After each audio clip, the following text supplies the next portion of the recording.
হে মেরে মালিক, আমি হয়তো কারো মতো সুন্দরভাবে চাইতে পারি না। আমি হয়তো ঠিক মতো দোয়াও করতে জানি না।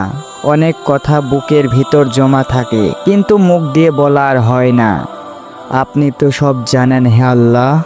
কারো অজানা কথাও আপনার অজানা নয়। আমার বুকে লুকানো কষ্ট, চাপা শ্বাস, সব কিছুই তো আপনি শুনতে পান।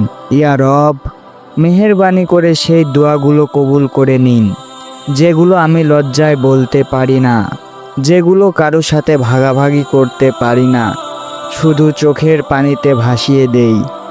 হে দয়ালু প্রভু, আপনি তো জানেন আমার মনের ভিতরে কি আছে। আপনি তো জানেন কতটুকু কষ্ট লুকিয়ে রেখেছি।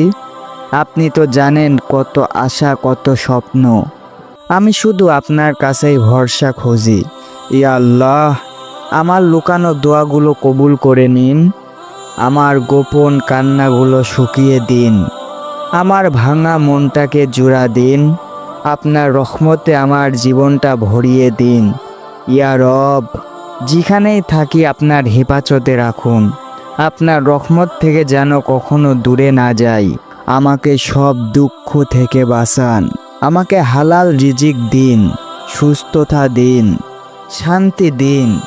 ইয়া আল্লাহ, যা চাওয়ার কথা মুখে বলতে পারি না, সেই না বলা কথাগুলোও কবুল করে নিন। আমার গোপন কান্নাগুলোকে হাসিতে রূপ দিন। আমার ভাঙা মনটাকে আপনার রহমতে জোড়া দিন। হে মেরে মালিক,